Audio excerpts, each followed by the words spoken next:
Is that showing up full screen? Yep, it's showing up. Okay, great. So I am also a member of the Youth Tobacco and Nicotine Prevention, the Charlottesville Tobacco-Free Community Coalition, which created this presentation, the Youth Tobacco and Nicotine Prevention Efforts PowerPoint.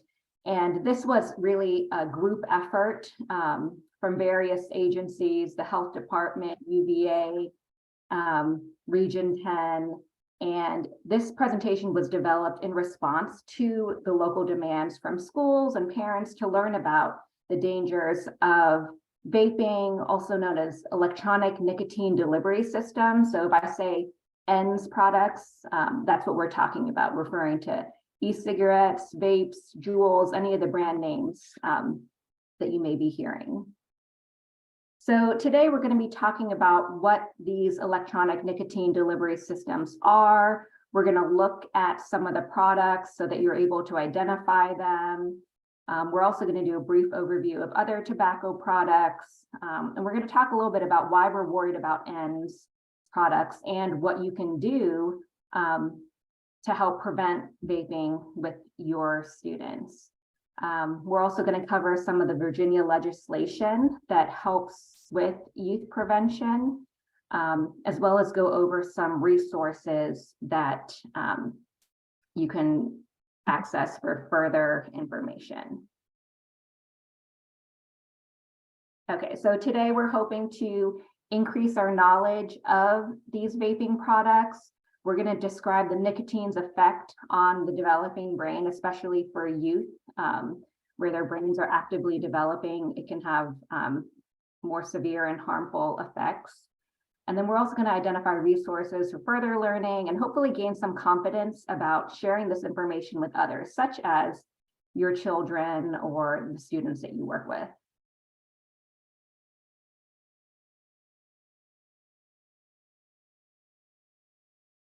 So in 2018, there was a National Youth Tobacco Survey that revealed that almost 4 million kids were describing themselves as current users of vapes. So current users meaning they had used vapes within the past 30 days.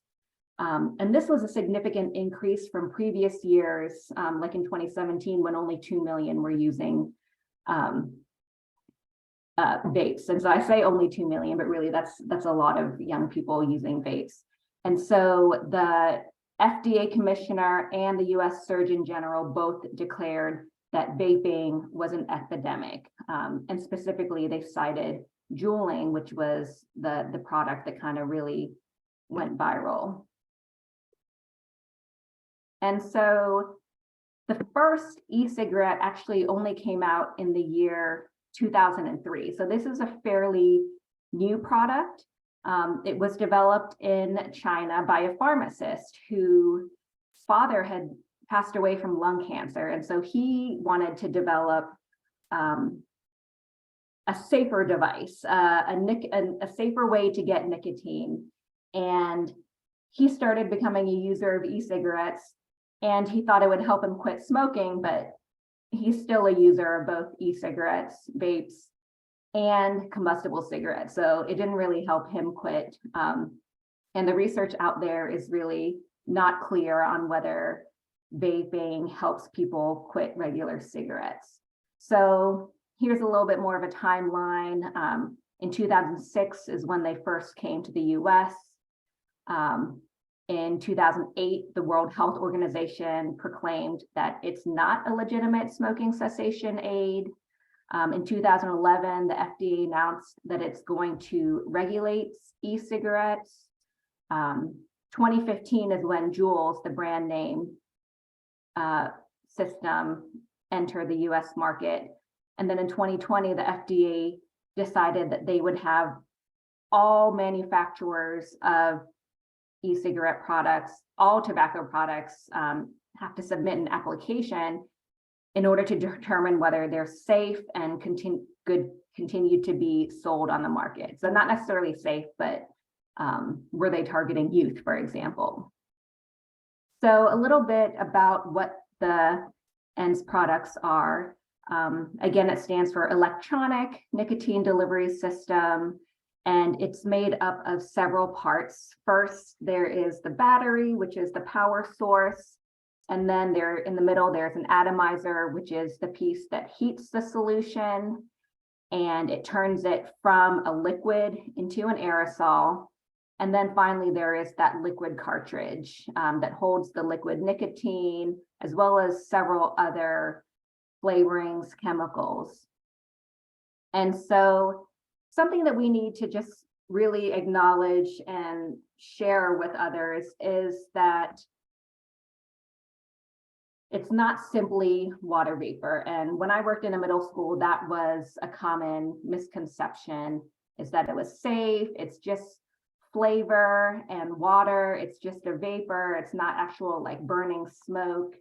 But these are some of the compounds and chemicals that are in there. There's volatile organic compounds, nicotine, which is the addictive drug in it, ultrafine particles, heavy metals such as nickel, tin, and lead. There are some cancer-causing chemicals, as well as other lots of different flavoring products. So this graphic shows that there's a lot of things in there. A recent study from Johns Hopkins University also found that they could identify more than 2,000 different ingredients in vapes. So the what's actually in there, I think is hard to know. So it's really important to get young people away from that line of thinking that it's not as bad as smoking because it's just vapor. If you think about hairspray is aerosol, spray sunblock, that's an aerosol. Would we put that in our mouth? Would we inhale those products into our lungs? Probably not. And so you don't just have access to it from inhaling it into your own lungs. There's also secondhand and thirdhand smoke as well. So secondhand referring to when you unintentionally inhale because it's next to you or near you, or thirdhand smoke is that residual chemicals that might be left on surfaces such as clothing or your hair, things like that. So there's lots of different ways people can get exposed to the chemicals in vapes. So now we're going to watch a video about Juuls, and keep in mind this is from 2018, and so they'll say things like the hottest product on the market, and we'll kind of talk about how things have changed in the past couple of years. But it's still really interesting to kind of see how they marketed to young people and why, this product just exploded onto the market and became viral, essentially. So we'll go ahead and watch this. Just let me know if the sound isn't working for any reason. It is a few minutes long, but it's good. This is an ad for one of today's hottest products. If you don't look carefully, though, you might miss what it's advertising. It's this little thing, and it's called Juul. Juul looks more like a flash drive or computer device, but it is really another kind of e-cigarette. Since it launched in 2015, Juul has taken over about 70% of the e-cigarette retail market share. It's now worth about $16 billion, and that success is often attributed to its sleek design. But the same features that make Juul a well-engineered product also make it attractive to young people, many of whom have never smoked before. And that has people worried, because devices like Juul might be designed to help smokers get off cigarettes, but they're also addicting a new generation to nicotine. So what makes this one e-cigarette so different from the rest? Answering that question starts with what you see on the outside. Juul is an e-cigarette, but it really doesn't look like one. It looks like a tech product, and it's tiny. That allows smokers to get a nicotine fix without having to worry about social stigma, but also allows young users to consume nicotine inconspicuously without having to worry about who sees them. Going to school, having this in your pocket is a lot better than having like something this big that looks kind of like a lightsaber. You could kind of Juul anywhere in discreetness. That discreetness is a big shift for e-cigarettes. Since the first patent in 1930, designs haven't been very subtle. The first generation of e-cigarettes mimicked the shape, size, and colors of traditional cigarettes, sometimes even with a fake light-up tip. The second and third generations focused on larger and more customizable devices with longer battery life and big plumes of vapor. Then came the Juul, a stripped-down version with no buttons, no big plumes of vapor, and no complex refilling or recharging. And it comes in a variety of bright colors that set it apart from other e-cigarettes, which made it look like a tech product that young people were already familiar with. That is why people call Juul the iPhone of e-cigs. And that similarity makes sense. Juul's founders met at Stanford Design School, and one worked as a design engineer at Apple. They created the first e-cigarette that looked more like a cool gadget and less like a drug delivery device. This wasn't smoking or vaping. It was juuling. Yeah, like how grandmas have iPhones now, it's kind of like normal kids have Juuls now. Because it looks so modern, we kind of trust modern stuff a little bit more, so we're like, we can use it, we're not going to have any trouble with it, because you can trust it. The tech aspect definitely helps people get introduced to it, and then once they're introduced to it, they're staying, because they're conditioned to like all these different products, and then this is another product, and it's just another product until you're addicted to nicotine. And that is where it gets tricky. A 2017 study found that 25% of 15 to 24-year-olds recognized the Juul in a photo, but the majority of them didn't know that it always contains nicotine. It's easy to trace that information gap. You just have to look at the ads. When you look at Juul's marketing today, you find video testimonials from adult ex-smokers. My name is Lauren. My name is Brandon. My name is Carolyn. My name is Aman. I'm 38. But when Juul first launched, their marketing looked a lot different. When you put those ads alongside old cigarette ads, the similarities are pretty striking. Both marketed relaxation, sharing, travel, freedom, and sex appeal. It's now illegal for cigarette brands to use these kinds of suggestive advertising themes. But for e-cigarette manufacturers who had products on the market before 2016, those strategies are still unregulated. That's why a brand like Candy Pens can be promoted in DJ Khaled music videos, just like tobacco corporations used to pay stars to smoke their cigarettes on screen. But compared to cigarettes, Juuls are a lot easier to start using. Typical e-cigarettes have between 6 and 30 milligrams of nicotine per milliliter of vape liquid. One Juul pod packs in 59 milligrams. That's 3 times the nicotine levels permitted in the European Union, which is why Juul isn't sold there. But here in the US, e-cigarettes don't have the same restrictions, even though we know that nicotine dependency can prime developing brains for future substance abuse disorders. The company says that Juul's nicotine content is about as much as a pack of cigarettes, though tobacco experts say it's likely more than that. And Juuls have a patented system for delivering that nicotine. Most e-cigarettes use a potent version of nicotine called freebase that gives users a strong hit. But Juuls vaporize a liquid made from nicotine salts. Those salts allow nicotine to be absorbed into the body at about the same speed as regular cigarettes, much faster than most e-cigarettes. But unlike freebase nicotine, which can be irritating, nicotine salt goes down smoothly. So Juul packs a bigger nicotine dose into a much more pleasant hit than most devices on the market. And that has public health officials worried, because the US almost beat nicotine addiction among kids. As cigarette smoking among those under 18 has fallen, the use of other nicotine products, and especially e-cigarettes, has taken a drastic leap. In April, the FDA demanded that Juul submit documents on its marketing and research. A group of senators sent a letter asking Juul to stop using flavors and designs that appeal to children, and there are now 3 lawsuits alleging that Juul contains too much nicotine. In response to the concerns, the makers of Juul have pledged $30 million to combat underage use. Merchandise and marketing materials now have big warning labels on them, and the company is developing lower nicotine pods. The trouble is, there's still a lot we don't know about the long-term health impacts of e-cigarettes. Juul, like other e-cigarettes, might have set out to design a solution to a public health problem, but in a lot of ways, their product has created a new one.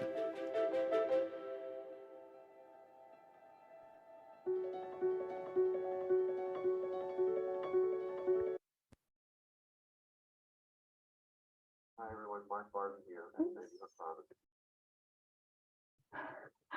December 14th, 2012. My 7-year-old son Daniel. Sorry, I accidentally clicked out of the PowerPoint. So I saw some comments popping up during that video, so I didn't know if anyone had any questions or... It was some logistical questions, but I took care of it. Thank you. Okay, great. So I'm going to pull up the PowerPoint again.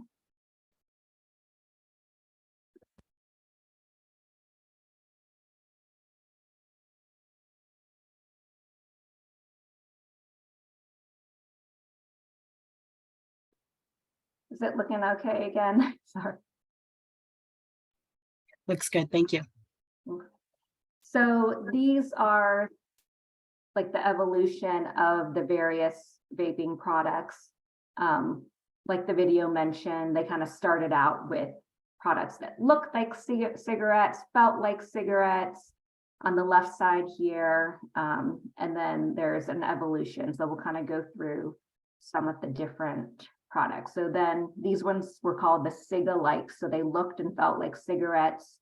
There were no buttons. They were not rechargeable, but they lasted for about the amount of 2 packs of cigarettes, for example. And then once you're done with it, you just toss it and get another one.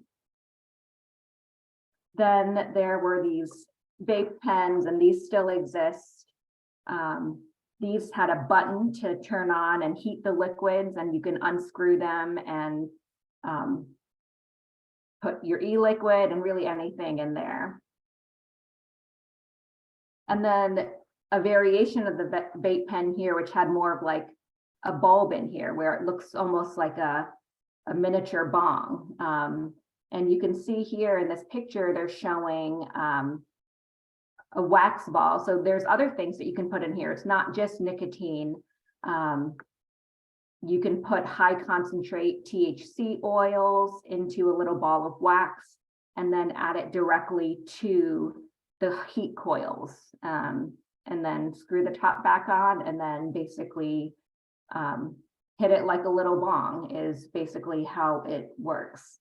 And so we've seen that young people are putting lots of different things in here, and including the high concentrate THCs. And speaking of THCs, I'll also mention Delta 8, which is a synthetic THC, which is popular in items such as gummies.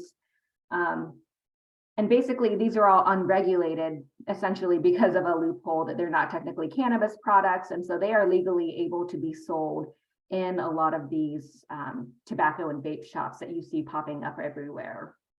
And especially for things like the gummies, it's hard to be sure of the dosage or how many milligrams of THC are in there. Even if you cut one into 4 pieces, you can't assume that 1/4 of the THC is in each piece. And so the Blue Ridge Poison Control Center here locally has reported in 2022 there was a 5-fold increase in calls related to adverse reactions to Delta 8 THC. And 1/3 of those were about children ingesting them. So it's just to show you that children are getting to these. The Poison Center highly recommends if they develop any adverse reactions like increased heart rate, feeling faint, confused, disoriented, agitated, or unresponsive in any way, to give them a call, and of course to keep these products away, locked up, out of reach of children. I know this is a little bit off topic from the vaping and tobacco discussion, but we do have a series coming up in March, which I've shared the flyer with Bianca, where we will go into more detail regarding cannabis and THC products, as well as this presentation again, as well as alcohol. So I encourage you all to join if you want to get more information about these products. Then there's also these 3rd generation mods, or tanks is what they were called. So basically these they're larger, I'll show you a couple examples. They have greater capacity and they're refillable. So you can fill them with the e-liquids that we'll talk about in a minute, as well as other products. And then we learned all about the Juuls. When I was in a middle school a few years back, this is what was all over the place. The students were plugging them into their laptops like you see, they were plugging them into the wall, and they're just so small, discreet, nondescript that a lot of adults didn't even notice. And these flavored cartridges have since been banned. And so that kind of explains why there has been a shift away from the Juuls to other products, which we'll show you in a minute. There's also these refillable products, which you can fill with e-liquid. They come in various different shapes and sizes and metallic and different colors. Some of them look like car key fobs. They look like pens. Some of them are even incorporated into hoodie, like this one, the hoodie string vape, made to look like a lipstick, cell phone case, smartwatch. Here on the bottom left is a disposable flavored vape. And these kind of took over after the flavored cartridges were banned. So basically, it can be difficult to keep up with all the products because once one thing gets banned, then another product seems to pop up to fill in the gap. And so here's what are a lot of the newer ones are looking like. They come in all colors, shapes and sizes, metallic, pastel. So you can see how these would appeal to young people. You know, there's every color of the rainbow. They could have a different one to match their outfits. There's all kinds of flavors, lemon, blueberry, watermelon, ice. You know, there's just endless possibilities here. And then these are also the larger tank systems. So these are, they can hold a higher volume of e-liquid, and you can kind of pump the liquid onto the coils as needed. And these ones can really produce some of the larger smoke clouds, or even things like having cloud contests. So I will just escape out for a little bit to show you just in real life what some of these products look like. So these are some of the disposables. So you can see how small they are. Smaller than the size of my palm, and they're metallic, and they smell, I wish you all could smell them through the screen, but they smell very strong, very sweet, like candy. They all are rechargeable. So there's a little plug here where they can plug them into the wall. You don't have to recharge them, but you can, I guess, just for fun. They have little lights on them, and they kind of show you how fully charged it is and how much liquid is still left in them. This is called Hide. This one's called Elf Bar. I don't know, Hannah, if you know any other, or Jessica, if you know any other brands that are popular off the top of your head. Those two are what I have heard of too, and Puff Bar. Puff bars, yeah. So kind of the three. And then these are the smaller vape pens. So again, you can see how really like small these are. And something like this, you can buy a cartridge of THC like this. This one says HHC on it. So I guess something about that makes it legal to be sold in the vape shops here. But basically you just buy a little vial of this, and then you can unscrew it, and then you just screw it right into here, and then they can start using that. So this is how easy it is to put other products in there besides nicotine. This is the Juul. Again, look, like this is very tiny, like how small it is.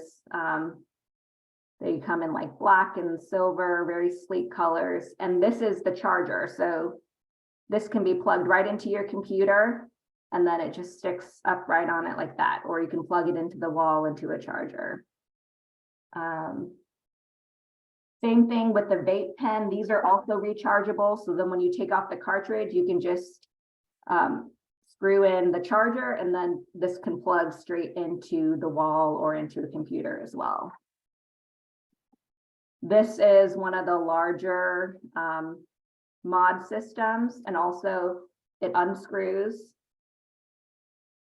And then it unscrews again, and then there's just like this little cartridge in here. And you could put anything in here. So this would be something that they could put a wax ball with high concentrate THC in, and you can't really see in here, but basically there's tiny little heat coils in there. And so they just put whatever the product is in there, and then there's a button to heat it up. This is also rechargeable. It has a slot to plug it into the wall. It has all kinds of lights. They look complicated for me. I don't know that I would know how to use all this, but definitely the young people who are into all kinds of tech are into this. But you'll see they all have kind of fun designs. This one has like green splatter on it. And even on the box here, it says like special edition, limited edition. So it's kind of like collecting Pokemon cards, you know, it's like, it's just, you can see how it's all very appealing to young people.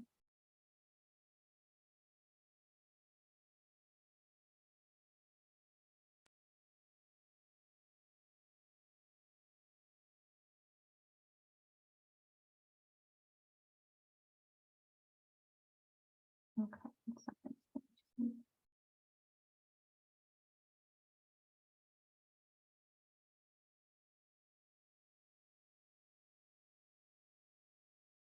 So then I mentioned the e-liquids, they come in little bottles like this.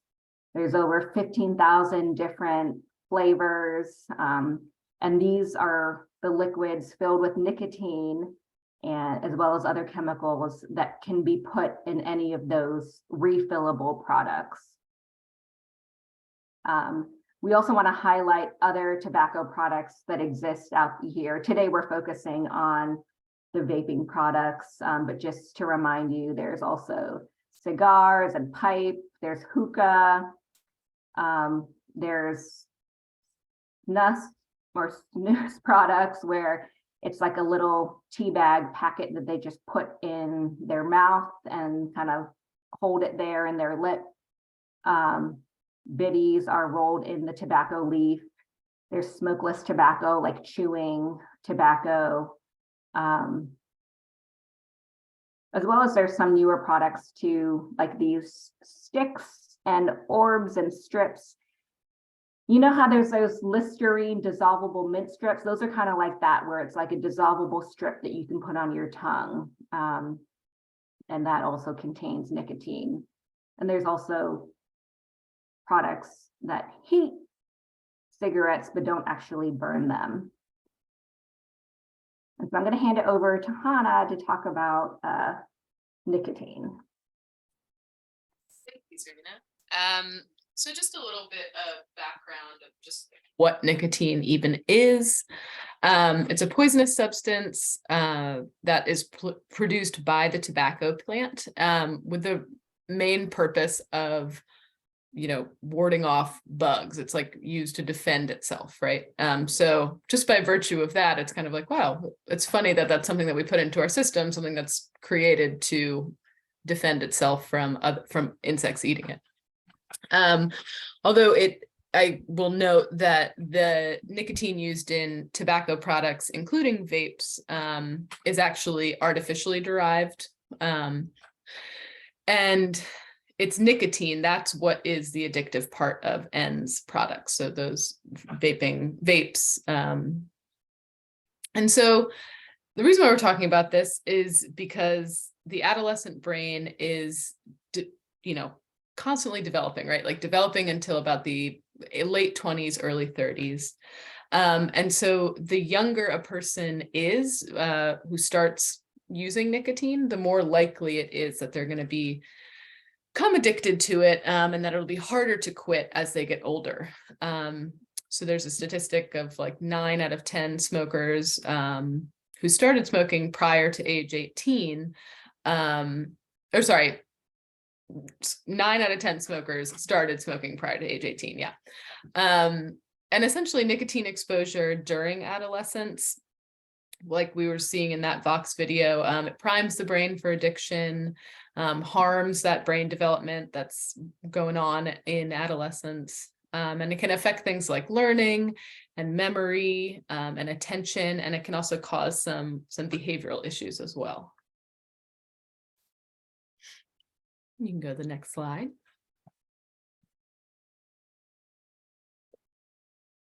So I feel like we've been mentioning a lot nicotine salts. So today's tobacco companies have been adding ingredients that are designed to make the products like more user-friendly and also more addictive. So that means putting more nicotine in the products, including chemicals that increase how fast the nicotine reaches the brain, as well as things like sugar to make the tobacco smoke like easier to inhale. So these are all kinds of things that are being added into these ENDS products that, are it's different than cigarette smoking. All right, and so we are going to watch another little video. This one's short.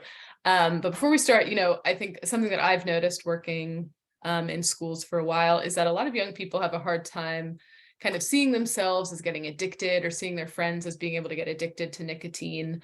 So this video focuses on tobacco, but I think it's just as salient thinking about ENDS products, if not more, just because of how much of the increase of nicotine is in those products. So like as a reminder, a Juul or one of those disposable vapes have an equivalent to, they say 20 cigarettes, a pack of cigarettes, but it might even be more, right? So just keep that in mind as you're kind of watching this video. A lot of teens underestimate the power of nicotine, but it's a highly addictive chemical in cigarettes that can literally change the way your brain works, causing you to crave more and more nicotine. Modern cigarettes are designed to deliver nicotine more quickly to the user, making them even more addictive. And menthol cigarettes may be even harder to quit than other cigarettes. It takes as little as 1 cigarette a month for some teens to develop symptoms of addiction. And because of addiction, 3 out of 4 teens who smoke will continue to smoke as adults even if they want to quit. It's your life. You should be in control, not tobacco.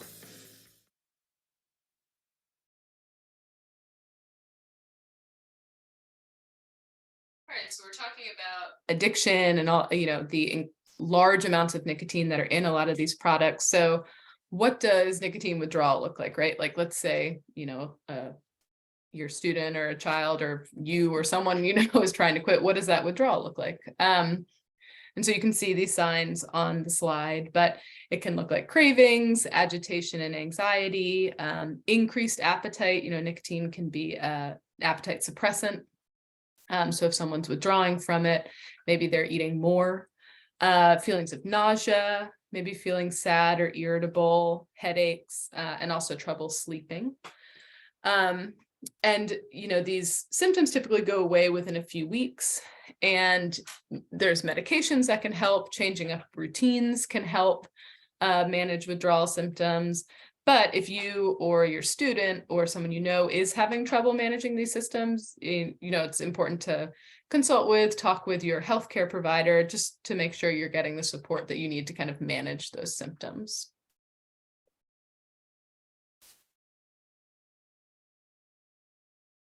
So, there's a term that has kind of arisen from the popularity of e-cigarette use and vape use called nic-sick. And this kind of refers to some non-specific symptoms of exposure to nicotine, particularly if it's above someone's, tolerance. And some of these symptoms include nausea, fatigue, and confusion. And nicotine poisoning can occur when the nicotine begins to exhibit more dire toxic effects on an individual.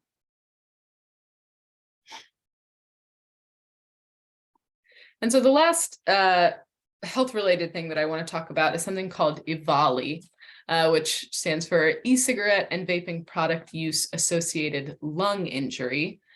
The FDA Food and Drug Administration, along with the CDC and other local health departments and other clinical, public health partners are still investigating this national outbreak. But in 2020, it was leading to a lot of hospitalizations, over, close to 3,000, 2,807 hospitalizations.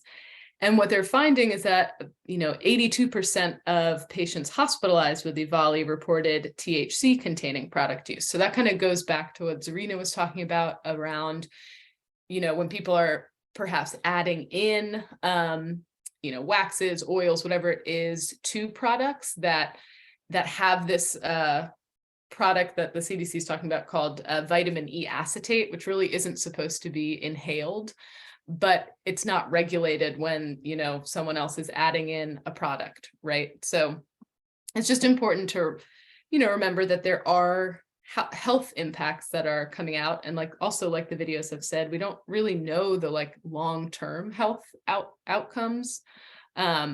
So, it's just important to keep all these things in mind, just when you're talking with your young people and students and people in your life about smoking and vaping and all that stuff.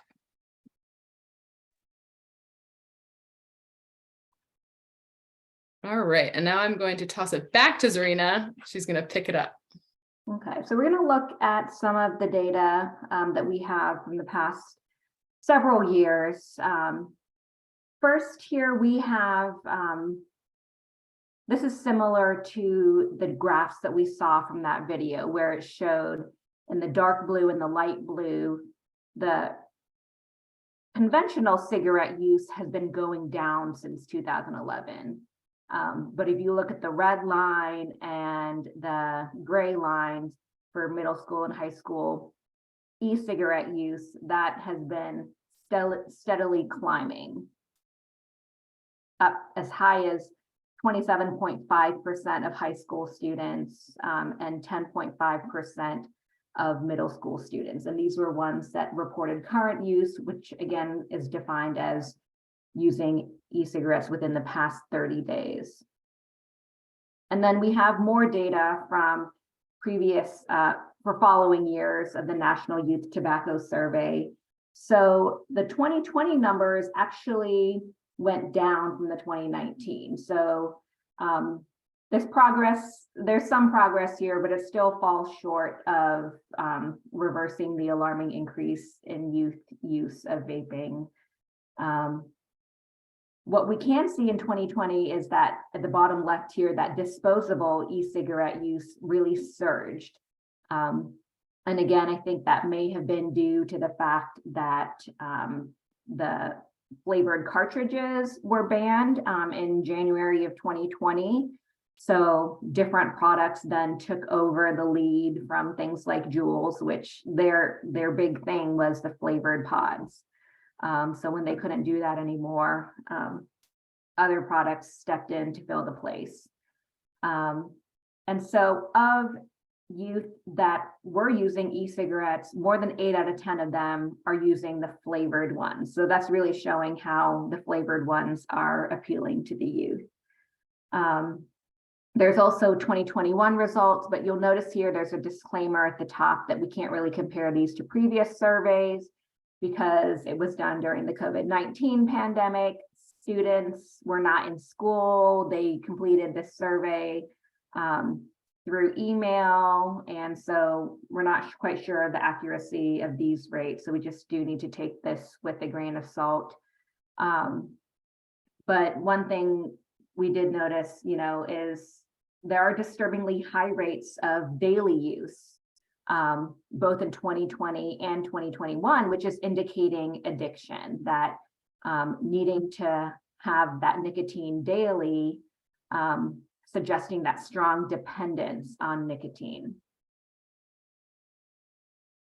And then more recent results in 2022, again, there's still about 2.5 million high school and middle school students currently using vapes. The prevalence is more like 1 in 10. And out of those who are using, 1 in 4 are using about daily. So again, 25% of those who are vaping are doing it daily, which is again indicating a dependence there.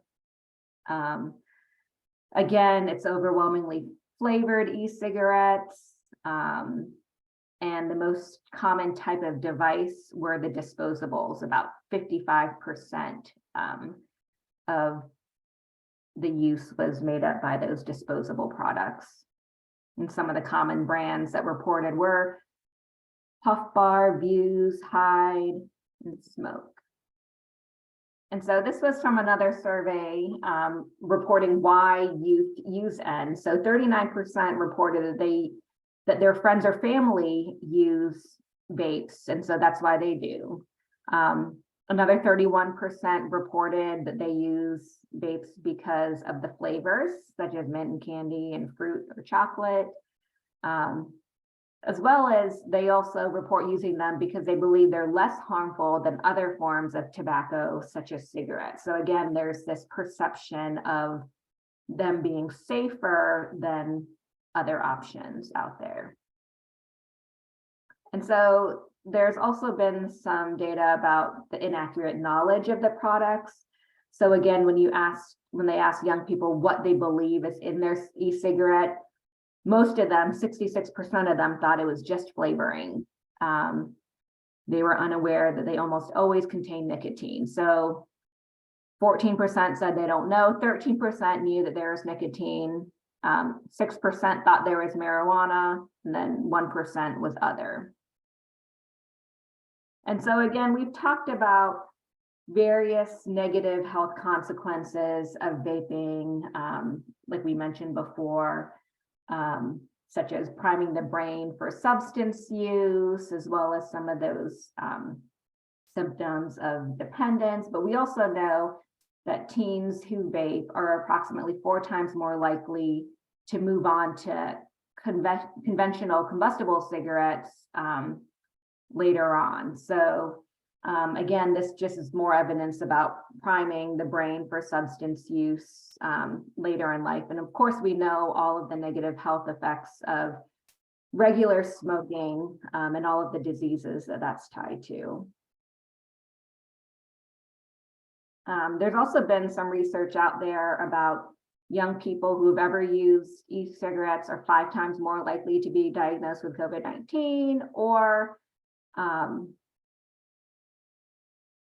those who do vaping plus regular smoking were 7 times more likely to be diagnosed with COVID-19. And so some of the possible reasons for that might be because of the damage caused to the lungs, possibly harming the immune system, making it harder to fight infection, but also the vaping behaviors, whereas it might be sharing devices, things like that, which might lead to, tends to be more of a social thing. So maybe that is leading to increased transmission. We wanted to highlight some of the legislation that exists out there to help prevent youth from smoking and vaping. In 2019, there was the tobacco-free schools legislation requiring schools to develop policies that prohibits the use and distribution of tobacco products on school property, including things like buses. Another important piece of legislation was Tobacco 21, which became effective in July 2019, which raised the minimum age to purchase tobacco from 18 to 21. There is also legislation about vaping prevention education in schools, requiring them to develop materials around the health and safety risks of using tobacco and vapes, as well as the Indoor Clean Air Act. This is when it kind of expanded to workplace and restaurants in 2009. And there's also legislation preventing smoking in a vehicle when a minor under the age of 8 is present, and that came into law in 2016. And just something to point out, this is considered a secondary offense rather than a primary offense, meaning someone has to get pulled over for some other reason first in order to be able to be cited for this. And then the flavor bans that we've been mentioning. In January of 2020, the FDA announced a ban on flavored e-cigarettes, such as those manufactured by Juul, and this applied to all the flavors except not menthol or tobacco flavors. And this was intended to help address the youth vaping epidemic.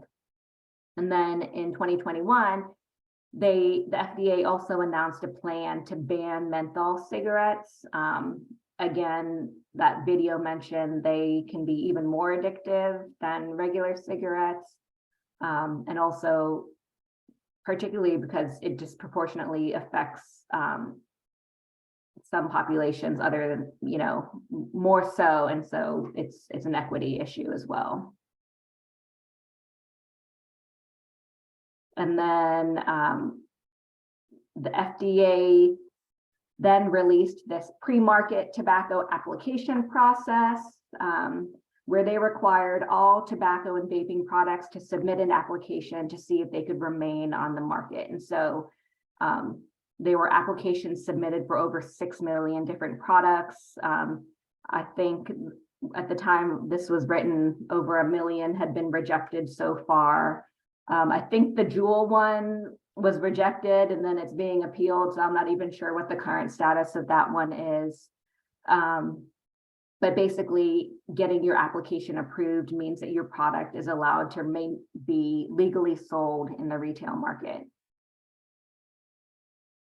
So some of the youth cessation resources, there's a lot of local and national and website resources. So here in Virginia, we have Quit Now Virginia, which is a toll-free tobacco hotline. There's also web chat and texting services, and you can basically get free counseling from a trained quit coach to help develop a quit plan. It's open to anyone ages 13 and older, and this also includes nicotine replacement therapy medication. So it's definitely a great resource to take advantage of if you or your young people are wanting to get some help with quitting. There's also teen.smokefree.gov. They also have texting and web apps and live chats and lots of different tools and tips and resources. There's also Live Vape Free, which is a program from the Virginia Tobacco Control Program and the Virginia Department of Health. And they have a texting program. The number there is 873-737. And they also have a website. So there's resources for teenagers that helps educate them about the harms of vaping, as well as offering support they need to quit. And then for parents, there's lots of information about how to have conversations with their teens. There's video, so lots of good resources there. So anyone can text or go to that website. I'm going to skip this video, but there's also the Truth Initiative, which created a texting program nationally. So they kind of marketed to teens about quitting. So this is another big rollout nationally of a texting support program. So kind of meeting young people where they're at and providing support to help them quit, you know, in the way that's most accessible to them. And then Hannah can talk a little bit about the Teen Intervene program. Yeah, so Teen Intervene is an evidence-based program that we, the SAPs, which is my position, and then Lakita Kelly is the SAP over at CHS.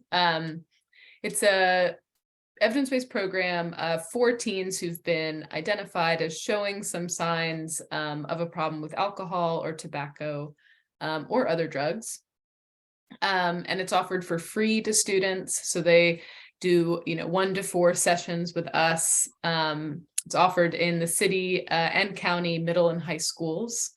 So if you want any more information about that, you are always welcome to contact your student school counselor or administrator. Or you can email that email on the slide, prevention@region10.org. I'll also, at the end of the presentation, just drop my email in the chat. So this is just a good resource. I've had students self-refer. I've had, parents ask me to do this with them. I've had admin offer it as like an alternative to suspension or some type of discipline. So, it's not, it's motivational interviewing. So it's a lot of asking of questions and kind of getting information and figuring out goals and, basically just talking with students to try and get them to get to a place where they're like, I'm trying to quit or, smoke less, whatever it is. But again, it's another evidence-based program that is helpful for young people.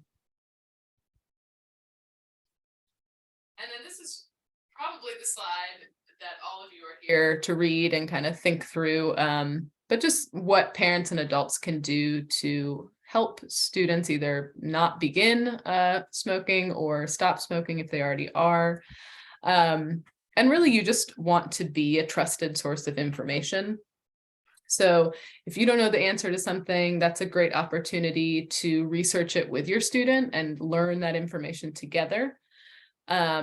It's also really helpful to express clearly your expectations and disapproval around smoking and vaping.